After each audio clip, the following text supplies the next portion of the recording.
Oke, salam sejahtera untuk kita semua, terutama untuk para sahabatku, pengunjung, serta subscriber Es Batu Papua. Hari ini, tanggal 24 Juli 2023, saya ingin bercerita tentang bagaimana putra-putri asli Papua diutamakan atau tidak diutamakan dalam perekrutan tenaga honorer maupun tenaga pegawai PNS, CPNS.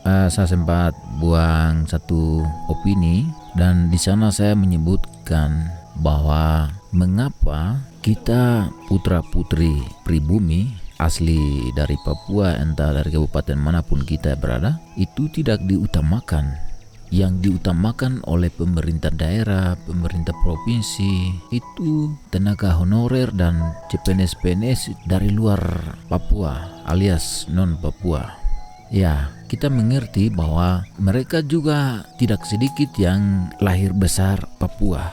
Dan juga kita putra-putri asli dari Papua, tidak hanya di Intan Jaya tapi seluruh Papua, itu mungkin kita punya kualifikasi atau kita punya kompetensi dalam suatu bidang dalam pemerintahan tidak memenuhi, sehingga kemungkinan pemerintah tidak mengutamakan kita putra-putri asli Papua. Ya, itu kemungkinan dan kita juga punya kelemahan entah dari pimpinan maupun kita sendiri. Akan tetapi pemerintah daerah mengutamakan tenaga honorer dan CPNS, PNS itu dari luar Papua, maka itu bolehlah dalam jangka waktu tertentu, boleh. Cuman kelakuan itu akan berlanjut sampai periode ke periode selanjutnya, maka itu akan bahaya. Itu tidak memberikan kesempatan satupun kepada putra-putri asli Papua untuk bersaing penyetaraan taraf sosial dan taraf kemampuan dengan saudara-saudara kita yang dari luar Papua.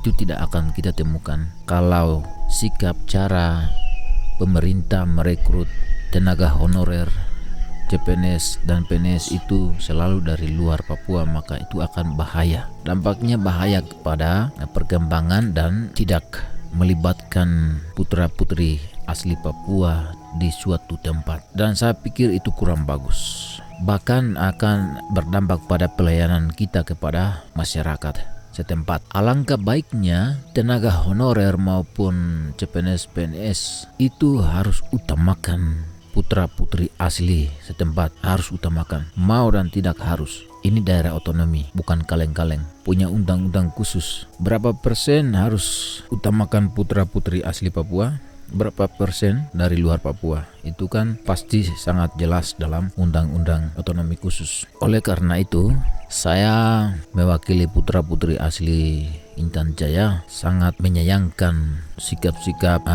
keputusan tindakan pemerintah dalam hal-hal seperti ini. Dan saran saya untuk pemerintah, wajib utamakan putra-putri asli Papua, wajib utamakan putra-putri pribumi dari kabupaten setempat, entah Intan Jaya, entah Nabire, Puncak, dan lain-lain. Semuanya itu ada kelemahan-kelemahan dari kita putra-putri asli Papua. Kita punya cara secara umum itu kita maunya mencoba semua, tidak fokus pada satu bidang, tetapi kita maunya coba semua. Dan kita punya keinginan untuk menjadi yang lebih besar itu lebih tinggi. Kita maunya itu yang instan atau langsung jabatan besar. Tetapi seharusnya kita harus mulai dari yang kecil, dari bidang-bidang kecil, lalu semakin kita mengembangkan apa yang ada pada kita pada satu sisi, pada satu bidang itu saja. Dan pemerintah juga semestinya utamakan putra-putri pribumi dan mengupayakan untuk mengkaderisasi mereka atau memberikan mereka kesempatan untuk semacam studi banding atau semacam melanjutkan kemampuan mereka, mendidik mereka dengan kegiatan-kegiatan ekstra. Itu yang kami sangat harapkan. Semoga kedepannya pemerintah lebih peka melihat putra-putri asli suatu tempat, terutama di Intan Jaya. Dan ketika saya bicara tentang pemerintah, banyak orang keliru menanggapi kata pemerintah atau Pemda. Itu selalu banyak yang menanggapi bahwa kata itu mengarah kepada bupati. Sebenarnya pemerintah itu bukan bupati saja.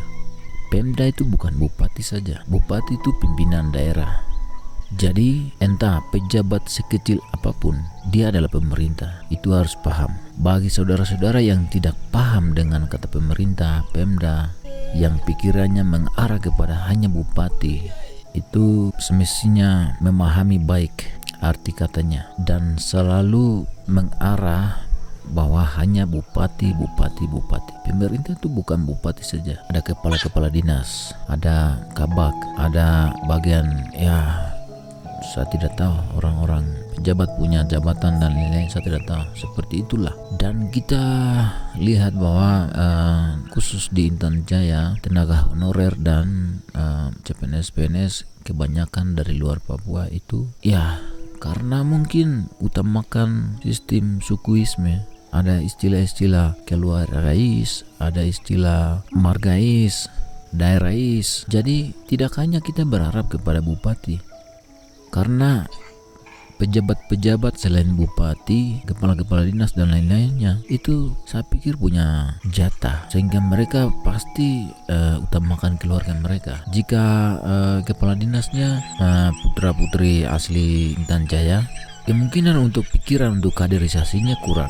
Mungkin mereka juga lebih utamakan orang luar Papua, luar Intan Jaya. Dan saya pikir itu justru cara-cara yang sebenarnya mematikan generasi penerus, mematikan masa depan putra-putri asli Papua tuh cara-cara itu. Jadi saya berharap supaya semua kita aktif, entah dari kita putra-putri asli Papua maupun dari pejabat-pejabat. Apakah kita harus utamakan orang luar Papua daripada kita orang asli Papua? Mohon kita renungkan masing-masing.